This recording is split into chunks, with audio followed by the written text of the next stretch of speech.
So this is the Campark action camera. It's only about 35 quid on Amazon, and it's very generic like a lot of cameras, but works beautifully. That's how it comes there. The only thing you're going to have to provide is a micro SD card. You've got all your usual accessories, quite a collection. This is they all come with this nowadays. Extra mounts, bike mounts, that's it, handlebar mount, some cloth straps, sticky pads. Normally get a little free gift if you register and all that sort of thing, and a manual which looks fairly decent actually. There's your manual. Like many manuals, they cover how to set up the accessories, but they don't actually cover the settings in any great detail. And there's some stuff there, but you have to learn it a bit about it yourself. And that was the app that you're going to need to load probably to get it working with the Wi-Fi. Now there's a battery, and I don't know if that's a spare battery or if there's a battery already in there, soon find out. So that's the little waterproof case it comes in with the connector on the bottom. They're fairly standard again. You've got your control buttons on the outside. There's a plastic screen there. I've already taken one off from the other bit. To open it up, you just lift that, pop it out, drop it out, and there's your camera. Nice little camera. There's your on-off button and mode select. You've got your up and down there. Now, I don't know about this camera, but sometimes the top button also turns the Wi-Fi on if there is a case. There you've got your HDMI out. In fact, you can see it there, HDMI out. There's your charging port, micro SD port. Another little screen protector there. That's gone. And you've got your OK button and a little LED on top. And that's in there is where your battery goes. And there's no battery in there, so I'm going to need to pop one in. And the one that's provided. In it goes. Fold that over. Pop that back on. Hopefully. It says, not very good at this, got no nails at all. There we go, and that's it, ready to go. I'm obviously going to have to put some power onto it, allow it to charge for a little while. I'm also going to, before I do that though, I'm going to put the micro SD card in to this side. Got one here. I never know which way around they go. You put them in, and if it doesn't go in easily, that's resisting, then you turn it around and put it the other way, and hopefully it'll fit in that way. And you've got to push it till it clicks, which I can't do because I've got no nails. I will get something to push that in, I will put some power on it, and I will carry on the review in a minute. So as you can see, I've now managed to pop the little micro SD card in there. You've got to just get them to push them right in until they click. I've got it on charge at the moment. So it starts off, when it's on, it's into the play mode. You can start recording if you want to.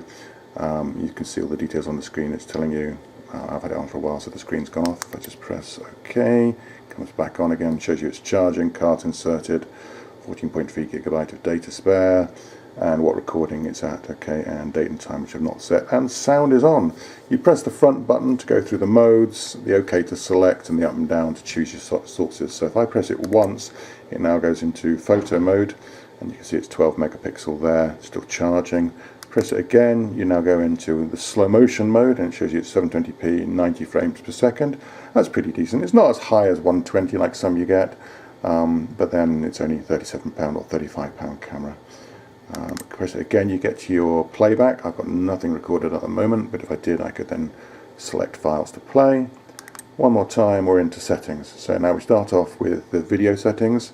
So if I choose OK, we go into the video settings. You've got your video resolution first of all, and it's starting at 2.7K, 30 frames per second, but you can see you've got Full HD, 720, okay, so you've got a reasonable selection there. I'm going to leave that on to 2.7K. I'm going to come down to recording sound. That's just a tick for yes and no, so we are recording sound, as you can see.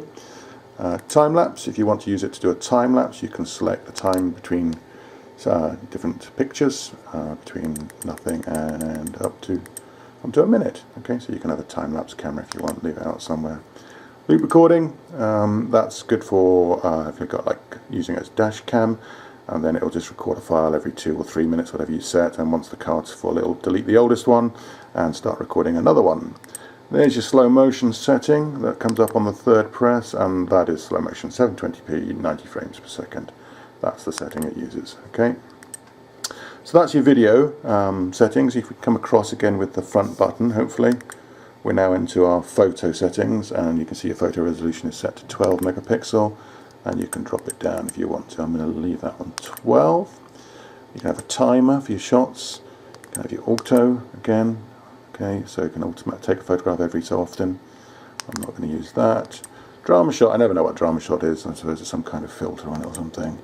And that's your photo settings. Press the mode button on the front again when I come across to some general settings. Okay, so under this settings you've got your exposure compensation for different light levels and sorts of things. You can up it or down it depending if it's a bright, too bright day. Then you have your white balance. Again, that's for things like cloudy days and different types of light bulbs like incandescent and fluorescent light bulbs.